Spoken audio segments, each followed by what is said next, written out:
November 19th, 2004. The Palace of Auburn Hills was buzzing with energy. To most people, this was supposed to be just another regular season matchup between two Eastern Conference powerhouses, the Indiana Pacers and the defending champion Detroit Pistons. On paper, it looked like a good game, maybe even a heated one, but nothing out of the ordinary. Fans came in expecting highlight dunks, tough defense, and maybe some trash talk. What they didn't know was that this night would turn into the most infamous moment in NBA history. The Pacers were dominating late in the fourth quarter, up double digits with less than a minute to play. The Pistons couldn't claw their way back, and frustration was setting in. That's when it happened. Ron Artest, Indiana's defensive enforcer and one of the most intense players in the league, committed a hard foul on Ben Wallace, Detroit's powerhouse center known for his strength and unshakable pride. To Wallace, the foul wasn't just physical. It felt like a deliberate insult, a message sent when the game was already out of reach.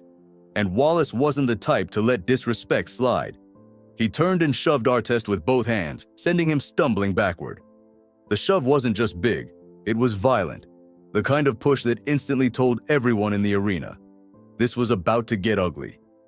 The crowd erupted, fans jumped to their feet, screaming, sensing something dangerous in the air. The Pistons bench stormed onto the floor, the Pacers followed, and within seconds, players, coaches, and referees were circling the two men at the center of it all. Artest, surprisingly, didn't retaliate. Instead, he backed away, raising his hands almost as if to say, "I'm cool, I'm calm." But anyone who knew Ron Artest knew he wasn't really calm. He was boiling inside, and everyone watching could feel it. The shoving, the shouting, the wild energy in the arena. It was contagious. Wallace kept charging toward Artest. Teammates held him back, and referees blew their whistles non-stop, trying to restore order. The Palace of Auburn Hills had hosted plenty of intense games before, but this wasn't basketball anymore. This was raw emotion spilling out in front of 20,000 people. As the officials tried to take control, Artest did something strange. Instead of jawing back at Wallace, instead of fighting through teammates to throw a punch, he walked away and climbed onto the scorer's table. He lay back with his arms folded, even putting on a headset like he was checking out of the chaos. To some fans, it looked like he was brushing it off, but to others, it looked like he was mocking the Pistons and their home crowd. And in Detroit, that didn't sit well. At this point, most people assumed the scuffle was done. A hard foul, a shove, some yelling, and then the game would wrap up. But no one could have predicted what was coming next. Because that night, the Palace wasn't about to host the end of a basketball game. It was about to host the beginning of a riot. And it all started with that single foul. For a moment, it looked like things might calm down. Ben Wallace was pulled back by teammates, the referees huddled to assess penalties, and the players were circling but not throwing punches. The Palace crowd was still buzzing, but most fans assumed this was just another heated NBA scuffle, the kind you see every season. But Ron Artest wasn't built like other players. He was a fierce competitor, wired differently, with a reputation for intensity that could flip in an instant. And instead of continuing to argue or charging back at Wallace, Artest did something nobody expected. He walked away from the confrontation, climbed onto the scorer's table, and stretched out flat on his back. To some, it looked like a bizarre act of self-control, a way to cool down, to distance himself from the chaos. But to others, especially Pistons fans, it felt like disrespect. Artest lying there with his arms folded, staring at the ceiling, came off as if he was taunting the crowd, saying, "You can't touch me. I'm above this." Tension in the arena didn't die down. In fact, it grew. Fans were still screaming, Wallace was still being held back, and Artest's teammates tried to reassure him, telling him to stay calm, stay cool. Even the commentators were stunned. Nobody knew what to make of Artest lying there, detached, like the fight on the court was beneath him. And then it happened. Out of nowhere, a cup of beer flew down from the stands. It spun through the air, splashing across Artest's chest and face as he lay on the table. The liquid sprayed everywhere, soaking him instantly. In that split second, everything changed.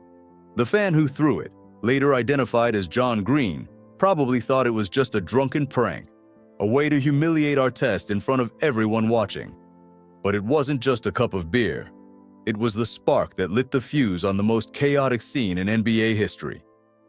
Artest shot up immediately, eyes locked on the crowd. The cool, almost mocking calm he'd shown seconds before vanished in an instant. His teammates tried to hold him back, shouting, grabbing, pleading with him not to go. But it was too late. The line had been crossed. The cup wasn't just liquid. To Artest, it was pure disrespect. It was someone in the stands crossing the boundary between fan and player. And now, that boundary was about to be obliterated. The crowd gasped as Artest suddenly launched himself off the scorer's table and charged straight into the stands. He wasn't looking for order. He wasn't looking for justice. He was looking for a fight. And what happened next would shock the entire sports world. The second that cup of beer splashed across Ron Artest's chest, everything snapped. One moment he was lying on the scorer's table, seemingly calm, trying to separate himself from the chaos on the court. The next, he was on his feet, eyes locked on the stands like a predator who had just spotted his target. Fans gasped as Artest launched himself into the crowd. It wasn't hesitation. It wasn't thought. It was pure instinct.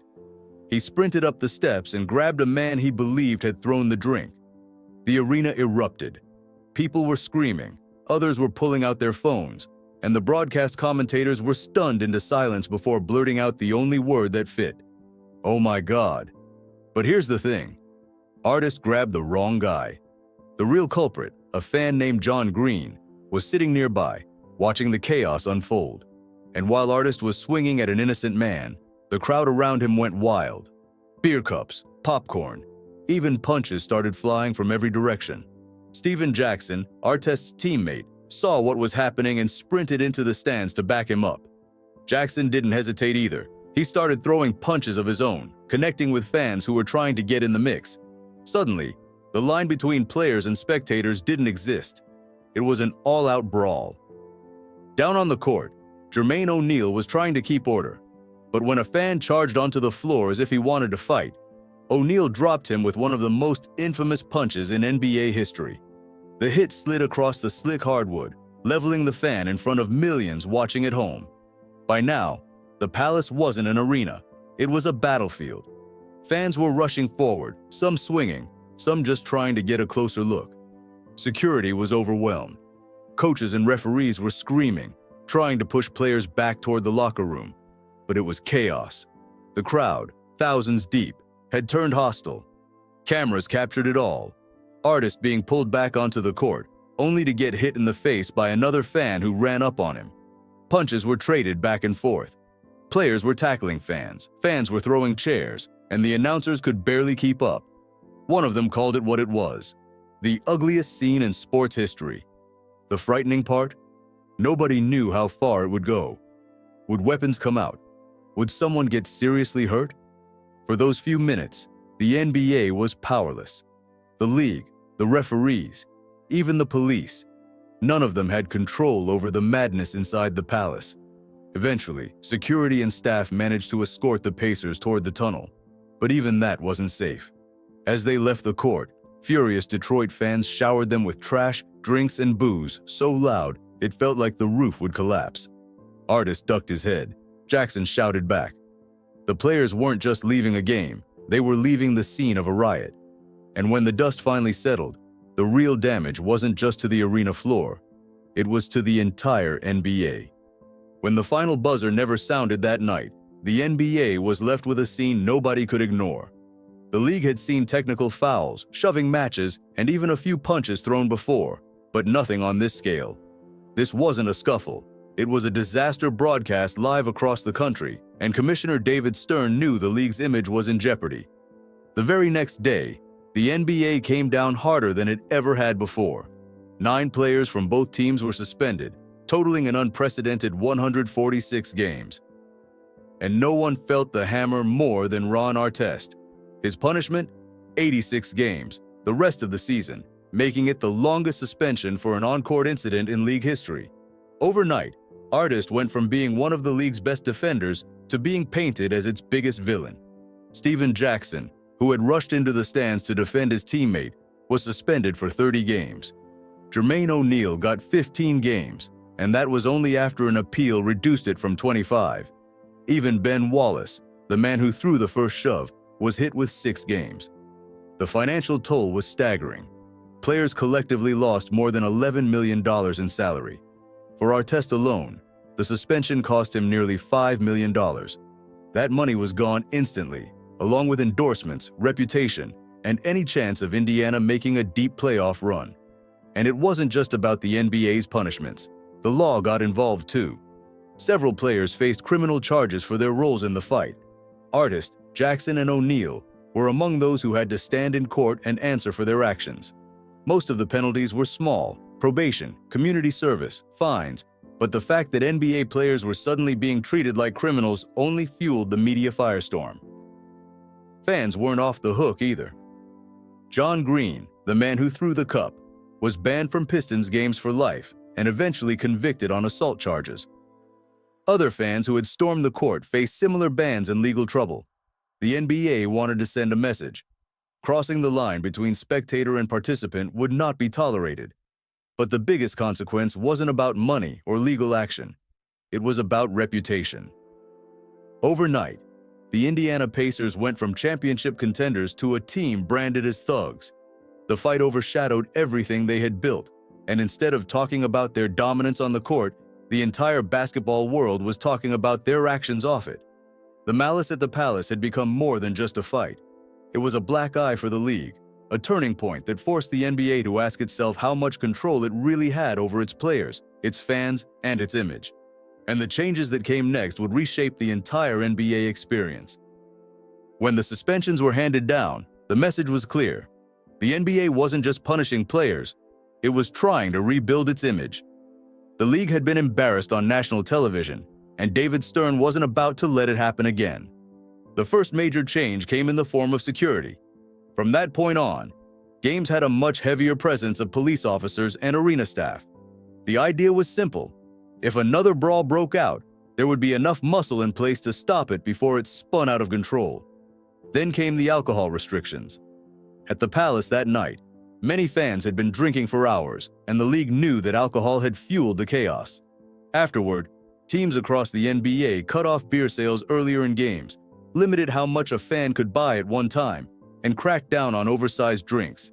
It wasn't about punishing fans. It was about making sure no one else had the chance to throw something and set off another riot. But while the NBA moved quickly to protect its image, the players themselves couldn't escape the fallout. For the Indiana Pacers, everything collapsed in an instant. This was supposed to be their year. They had the talent, the depth, and the hunger to take down the defending champions. But with Artest gone for the season, Jackson and O'Neal sidelined for long stretches, and the locker room shaken, their championship hopes vanished overnight. The Pistons managed to move forward, but even they weren't untouched. Their reputation for being tough, gritty, and physical was suddenly tied to one of the ugliest nights in sports history. And for the NBA as a whole, the narrative shifted. The league was already fighting criticism about players being out of control or too street, and the Malice at the Palace only made that worse. The infamous brawl fed into every negative stereotype the league was trying to outrun. It took years of image rebuilding, new dress codes, tighter rules, and stricter discipline to convince sponsors and fans that the NBA was still safe, still professional, still something parents could bring their kids to see. The Palace itself eventually faded from the spotlight, but the scars remained. Players lost prime years of their careers. The Pacers lost their best shot at a title, and the NBA, whether it admitted it or not, was forced to reinvent the way it operated, all because of a few chaotic minutes that got completely out of hand. But buried beneath the controversy, suspensions, and bad press was a surprising twist. Years later, out of this infamous night came a story nobody expected. For years after the Malice at the Palace, Ron Artest's name was synonymous with chaos. Fans and media branded him as the villain, the face of the ugliest night in NBA history. His career, once defined by Defensive Player of the Year honors and relentless hustle, was now overshadowed by a single night of rage. But time has a strange way of rewriting stories. Years later, Artest, who eventually changed his name to Meta World Peace, began speaking openly about that night, his struggles with mental health, and the mistakes he made. He admitted he lost control, admitted he crossed a line, and even admitted he wished he had handled everything differently. That honesty began to shift the way people saw him. And then came the most unexpected twist of all. Artest actually reconciled with John Green, the very fan who had thrown the cup. In interviews, the two explained how they eventually sat down, talked, and even laughed about the chaos they'd caused. Somehow, two men at the center of the NBA's darkest night managed to find common ground. It was surreal, almost impossible to believe, but it showed that even the worst moments can lead to unlikely lessons. Stephen Jackson, too, later admitted he regretted charging into the stands, but also made it clear he'd never apologize for defending his teammate. Jermaine O'Neal has said he feels robbed of a championship run, believing the Pacers were good enough to win it all that year if not for the brawl. And Ben Wallace, whose shove set the whole thing in motion, continued to be celebrated in Detroit for his grit, though even he admitted the night went way too far. For the players, redemption didn't erase the scars, but it did offer perspective. The malice at the Palace would always be part of their story, but it didn't have to be the only part. And for fans, looking back decades later, the night has become something else. Not just a disaster, but a cautionary tale about how thin the line is between competition and chaos. So, was the malice at the Palace the greatest brawl in NBA history? Or was it the league's darkest stain? Maybe it was both. One moment of chaos, frozen in time, that forced the NBA to change forever. What's undeniable is the legacy. Careers shifted, rules rewritten. An entire generation of fans left with an image burned into memory. Players and fans, fists flying, chaos on the hardwood. Nearly 2 decades later, we still ask the same questions. Could it have been stopped? Did the punishments fit the crime? And most importantly, what would the league look like today if that cup of beer had never been thrown? The malice at the Palace wasn't just a fight.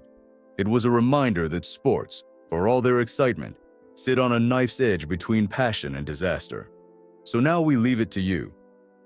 Was this the most unforgettable moment in NBA history, or the one the league wishes it could erase?